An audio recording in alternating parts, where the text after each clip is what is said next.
तुम्हारा फोन बहुत देर से बज रहा था। नवीन के बाथरूम से बाहर निकलते ही मीनाक्षी बोली तो वह गीले बालों को तौलिए से रगड़ता बोला, अरे तो तुम ही उठा लेती ना, बिना नाम के आ रहा था, न जाने किसका होगा, यही सोचकर नहीं उठाया। मीनाक्षी के कहते कहते नवीन ने मोबाइल उठा लिया। फोन नंबर देखकर कॉल बैक किया तो दूसरी तरफ से पुरुष स्वर सुनाई दिया, रेनबो कलेक्शन। हेलो, मैं नवीन मजूमदार बोल रहा हूं, इस नंबर से कॉल आई थी मेरे पास। जी रुकिए, मैं पूछता हूं। तकरीबन 20 सेकंड में उधर से आवाज आई, मिस्टर नवीन, आपने कोई रेड कोट पसंद किया था? जी जी जी। उत्तेजना में वह जी कुछ ज्यादा ही बार बोल गया। दूसरी तरफ से आवाज आई, आपने जो रेड कोट पसंद किया था उसका एक्सेल साइज हमारे स्टॉक में आ गया है। अरे वाह, आप रखिए, उसे मैं 2 घंटे में आकर ले लूंगा। और हाँ, प्लीज उसे अलग निकाल कर रख दीजिए, मेरे लिए बहुत स्पेशल है। बाकायदा मुस्कान आ गई चेहरे पर, मानो शॉपकीपर सामने ही खड़ा हो और वह कोट क्यों स्पेशल है यह उसे पता हो। आप समझ रहे हैं ना? अपनी उत्तेजना भरसक छिपाते वह बोला। तो उधर से आवाज आई, आप निश्चिंत रहिए, रात 8 बजे से पहले आकर ले लीजिएगा। आज के लिए हम उसे निकाल कर रख देते हैं। जी थैंक यू सो मच। नवीन ने फोन रखा तो उड़ती हुई नजर ठिठकी हुई मीनाक्षी पर पड़ी। बड़े ध्यान से वह उसका चेहरा पढ़ रही है। यह आभास होते ही वह लापरवाही से कंधे उचकाते हुए बोला, क्या देख रही हो तुम, जरा चाय पिला दो, बाहर जाना है। हम सब ठीक तो है ना?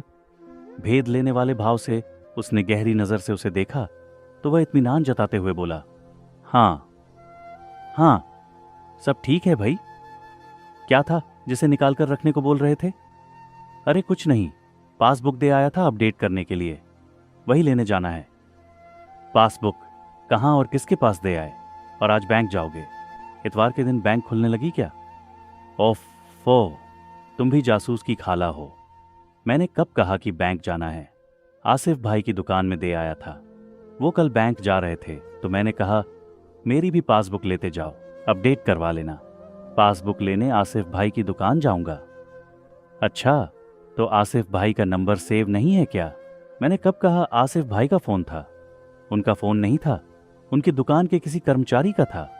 भाई अब मेरा इंटरव्यू लेना बंद करो, कहकर नवीन ने आंखों के सामने अखबार तान लिया।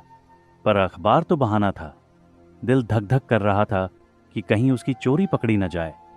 धुक धुकाहट के साथ अजब सी उत्तेजना की लहर में 1 सप्ताह पहले की वह शाम घूम गई जब वह मीनाक्षी के साथ क्वेस्ट मॉल के तीसरे फ्लोर में घूम रहा था।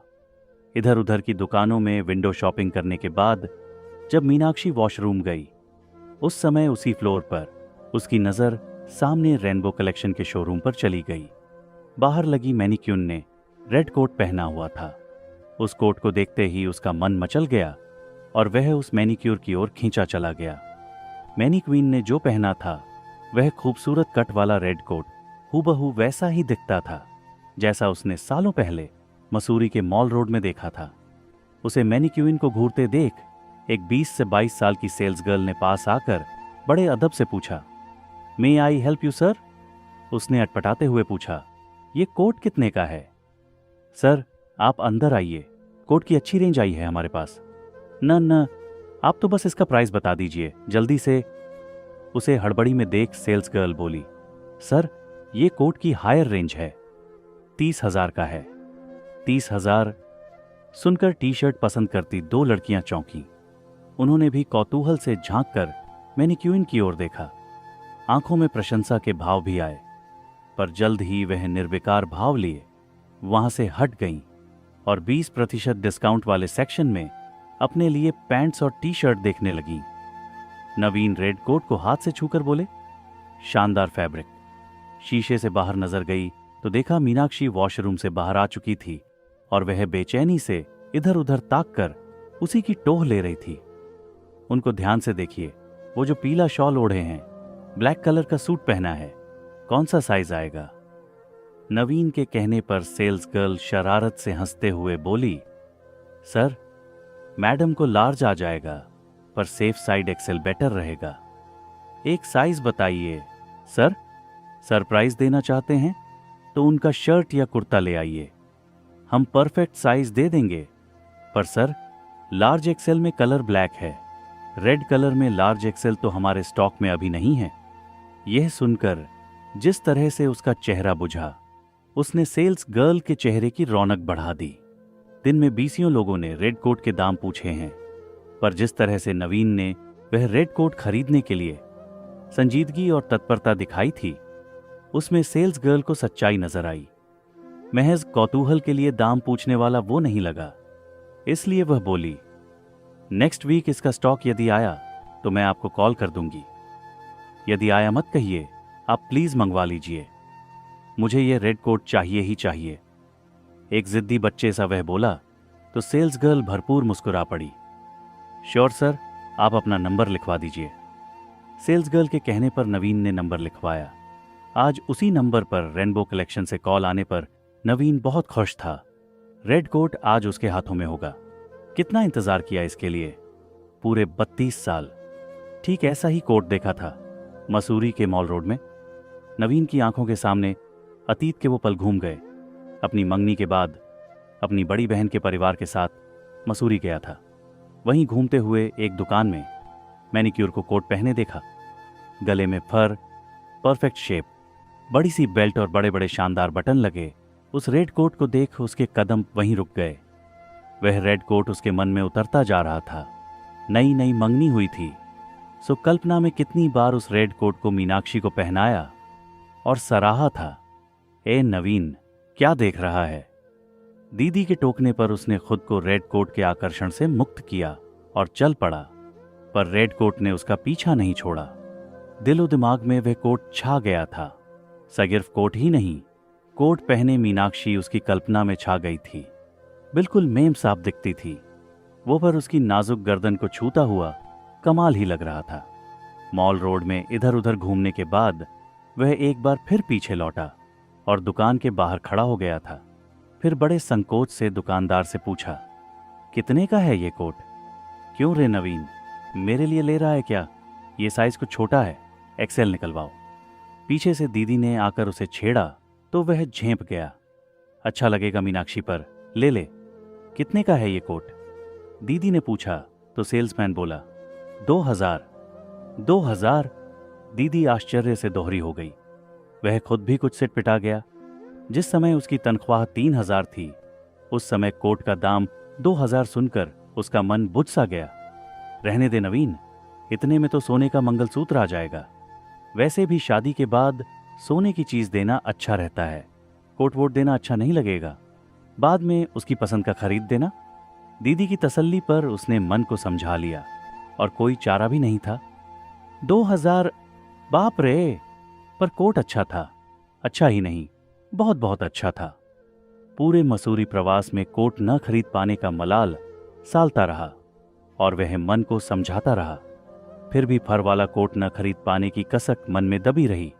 मंगेतर के लिए न सही, बीवी के लिए जरूर लूंगा, उसने मन ही मन खुद से वायदा किया।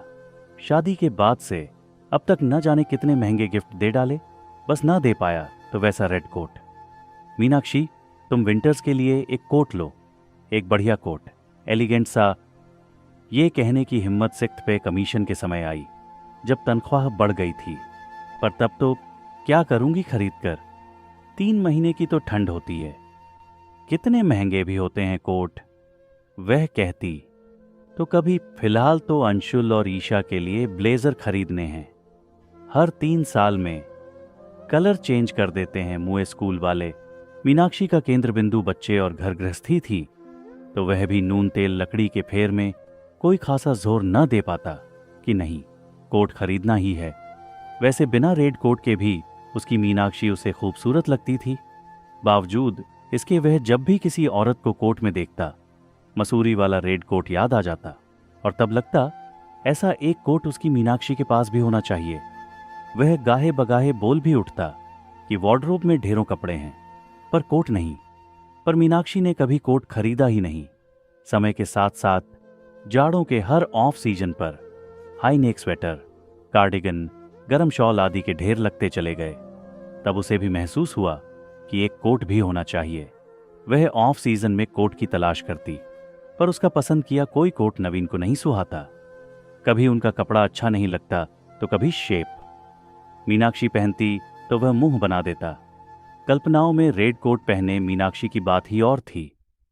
ऑफ सीजन के सेल में लगे कोट बुरे थे ऐसा भी नहीं था, पर वह मीनाक्षी के लिए नहीं बने थे। लबोलुआब यह कि कोई भी कोट उसकी कल्पना में रचे बसे रेड कोट के पास भी नहीं फटक पाता। यार कुछ भी लेकर अलमारी मत भरो, मजा नहीं आया, थोड़ा रुक जाओ, शायद कुछ अच्छा दिखे तब खरीद लेना। कुछ ऐसा ही वह बोल पड़ता और मीनाक्षी झुंझलाती, तुम ही बोलते हो कोट होना चाहिए और जब लेने चलती हूं तब टोक देते हो क्यों? क्योंकि तुम बेस्ट डिजर्व करती हो, वह पूरी संजीदगी से कहता और मीनाक्षी सेल में खुद के लिए छांटा हुआ हाथ में पकड़ा कोट वहीं छोड़ देती। मीनाक्षी बेस्ट डिजर्व करती है, यह मानसिकता बीतते समय और बढ़ती आमदनी के साथ स्वतः आती चली गई। तुम कुछ भी ना खरीदा करो, जो भी खरीदो सिलेक्टेड हो। हमने दूसरों के लिए अभी तक बहुत किया, अब अपने लिए करने का वक्त आया है तो बेस्ट करेंगे। वैसे भी तुम मेरे लिए खास हो, तुम्हारे लिए खास ही चाहिए। पता नहीं तुम्हें वह खास कब नजर आएगा। रहने दो, वैसे भी ऊनी कपड़े बहुत हैं, सर्दियों में वही निकल जाएं काफी हैं। नवीन कह नहीं पाता कि कोट तो बस एक ही खास दिखा है, वह भी मॉल रोड मसूरी में। क्या सोच रहे हो तुम? चाय फिर गर्म करवाने का इरादा है क्या? मीनाक्षी के टोकने पर उसके इर्द गिर्द बुनते विचार झटक कर बिखर गए। भेद खुल न जाए इस भय से उसने झट से वह चाय उठा ली जो ठंडी हो चुकी थी। उसे एक घूंट में पीकर उसने मीनाक्षी को ध्यान से देखा। एक्सेल, हाँ एक्सेल ही आएगा इसे, वह आश्वस्त था। मीनाक्षी बोल रही थी, सुनो, अंशुल और वर्तिका की शादी की पहली सालगिरह है, क्या देना है उन्हें? सोच रही हूं कुछ गोल्ड का ले लूं या फिर कुछ ऐसा दें जो दोनों के काम आए। सुन रहे हो क्या बोल रही हूं? नवीन बोले तो मीनाक्षी कहने लगी, नहीं सुन नहीं रहे हो, आधे मन से सुन रहे हो, दिमाग कहीं और है तुम्हारा। हाँ कहीं और है दिमाग। बेटे बहू से पहले अपनी शादी की सालगिरह आएगी, उसके कुछ प्लान बनाएं या नहीं? क्या प्लान बनाएंगे बुढ़ापे में, बोलो? अरे ये क्या बात हुई? तय किया था कि बच्चों की शादी के बाद बाहर घूमने जाया करेंगे, और बाहर घूमने के लिए शादी की सालगिरह से अच्छा ओकेजन क्या है बोलो? वो तो है, पर इस बार नहीं। हमारी शादी के 4 दिन बाद तो अंशुल वर्तिका की शादी की सालगिरह है, इसलिए घूमने कहाँ जाएंगे? और हाँ, आज बाजार चलें क्या? कुछ आइडिया लगेगा। वर्तिका के लिए क्या लें? ले लेना मीनाक्षी, अभी मुझे मत उलझाओ, काम याद आया है, उसे निपटाने दो। कहते हुए वह बेडरूम में गए। फुर्ती से कबर्ड खोलकर हैंगर खंगाले और एक कुर्ता जो मीनाक्षी अक्सर पहनती है उसे हड़बड़ी में खींच निकाला और सतर्कता से झटपट बैग में डाला और मीनाक्षी की सीधी नजर से बचते हुए बाहर निकल गए। कार निकाली और सीधा क्वेस्ट मॉल रुके। रेनबो कलेक्शन शोरूम में सेल्स गर्ल उन्हें देखकर मुस्कुरा पड़ी। कुर्ते का साइज चेक कर बोली, सर आप एक्सेल ले लीजिए। वैसे सर एक बात बोलूं, ये कोट काफी एक्सपेंसिव है, आप अगर 1 महीने बाद इसे लें तो ये 20% डिस्काउंट पर मिल सकता है। सेल्स गर्ल के कहने पर नवीन बोले, नो थैंक्स, वैसे भी मुझे कोट खरीदने में काफी देरी हो गई है, अब और इंतजार नहीं कर सकता। सेल्स गर्ल मुस्कुराई, ठीक डिसीजन है आपका, वैसे भी आपको तो रेड ही चाहिए, डिस्काउंट सीजन में कलर और साइज की गारंटी नहीं रहती। कहकर वह बिल बनवाने लगी। रेड कोट के बड़े से पैकेट को गाड़ी में ही छोड़कर नवीन घर में आए तो देखा मीनाक्षी फोन पर अपनी बहू से बतिया रही थी। उसका पूरा ध्यान गप्पों में था, सो वह मौका देखकर कोट का पैकेट ले आया और अपने डॉक्यूमेंट्स वाले कबर्ड में रखकर उसे लॉक कर दिया। शादी की सालगिरह को 1 हफ्ता बचा था और इस पूरे हफ्ते उसे मीनाक्षी से बचाना था, पर कभी कभी मन में आता कि उसे पहले ही दे दे, पर खुद नियंत्रण कर लेता। हफ्ते भर में न जाने कितनी बार कबर्ड खोलकर उस रेड कोट में हाथ फेरता और यूं फेरता मानो आने वाली सुहागरात में कोट में नई नवेली मीनाक्षी का स्पर्श सुख ले रहा हो। इसी उन्माद में शादी की सालगिरह पास आती चली गई और फिर लगभग आ ही गई। एक दिन पहले हमेशा की तरह मीनाक्षी कंफ्यूज दिखी कि कल क्या पहनूं। कल तुम कुछ वेस्टर्न पहनो, नवीन ने कहा तो उसने आंखें तरेरीं। एनिवर्सरी के दिन वेस्टर्न? कितना बेहुदा आइडिया है तुम्हारा। मैं ये हरी साड़ी पहन रही हूं, कहकर उसने बूटेदार हरी सिल्क की साड़ी हैंगर पर टांग दी। सुबह सुबह उसने आलमारी खोली तो रेनबो कलेक्शन का बड़ा सा पैकेट देखकर पहले वह चौंकी, फिर विस्मय से उसे उठाया। खोलकर झांक ही रही थी कि तभी सरसराहट महसूस हुई। नवीन के लबों की छुअन के साथ उसकी फुसफुसाहट महसूस की। कुछ भी पहनो, पर साथ में इसे जरूर पहन लेना। महज कोट नहीं, सपना है मेरा। विस्मय और रोमांच के अतिरेक में वह नवीन से लिपट गई। हैप्पी एनिवर्सरी, अब जरा पैकेट तो खोलो। कौतुक भाव लिए पैकेट खोला। रेड कोट देखते ही प्रथम दृष्टया हुलस गई। हाय, बहुत सुंदर है। फिर थोड़ा उलट पलट कर देखा और कहा, रेड कलर थोड़ा चटक है, ब्लैक नहीं था क्या? तुम पर अच्छा लगेगा, पहनकर दिखाओ। रेड कोट इस उम्र में? वह कुछ और कहती, उससे पहले नवीन ने उसके होंठों पर हाथ धरते हुए उसे पहनने का इशारा किया। कोट को पहनते ही वह उस पर मोहित हो गई। Wow, perfect fitting. तुम ये लाए कब? भनक भी ना लगने दी। कहते कहते पूछ बैठी, वैसे और कौन कौन से कलर्स थे? एक ही कलर था, रेड। कितने का है? महंगा लगता है, 6-7 हजार से कम क्या होगा? अरे वाह, तुमने तो बिल्कुल सही दाम आंके। मुझे तो 5 का ही मिला, डिस्काउंट में था। कहते हुए पीछे लगे टैग को चुपके से तोड़कर नवीन ने जेब में घुसा दिया। रेड कोट में मीनाक्षी वाकई बहुत सुंदर लग रही थी। बता देते तो मैं भी चलती। वैसे एक बात कहूं, ऐसा चटक रंग वर्तिका पर खूब फबेगा। सोच रही हूं इसे बदलकर इसका छोटा साइज ले लें। उसे दे देंगे? न, बिल्कुल नहीं, ये तुम ही पहनोगी। और बहू को कोट देना ठीक भी नहीं लगता। शादी की पहली सालगिरह है, कुछ सोने का ले लेना। हाँ, ये भी ठीक है। वैसे ये कोट लग बड़ा शानदार रहा है। वह आत्ममुग्ध हो शोटसी सी इतराई और मॉडलिंग करते हुए 2-4 कदम चलकर बोली, थैंक्स। कब से सोच रही थी ऐसा कोट लूं। तुम कहां से ले आए? बड़ी अच्छी पसंद है तुम्हारी। वह मग्न थी। वो तो है, बस उम्र के हिसाब से थोड़ा रंग पर सुई अटकती। उससे पहले ही वह उसकी आंखों में झांकता हुआ बोला, आज तुम बिल्कुल शादी के बाद वाली मीनाक्षी लग रही हो। नई सी कमसिन सी। अनायास मीनाक्षी शर्मा गई और अदा से बोली, मेरे लिए कोट लिया और मुझे ही नहीं ले गए ना। सब समझती हूं तुम्हारी चालाकियां। सोचते होंगे कि कहीं और न जेब हल्की करवा लूं, पर तुम्हारी पसंद की भी दाद देती हूं। मीनाक्षी की आरंभिक दुविधा गायब थी। खिला चेहरा बता रहा था कि कोट उसे बहुत पसंद आया है। नवीन चुप रहे, पर मन बोल उठा, तुम जाती तो मेरा सपना कभी पूरा नहीं होता। 30,000 सुनकर ही इस सुंदर सलोने रेड कोट का रिजेक्शन पक्का था। और फिर तुम्हारे हिस्से तो यकीनन कुछ न कुछ जरूर आता, पर मेरे हिस्से आता रेड कोट न ले पाने का अफसोस।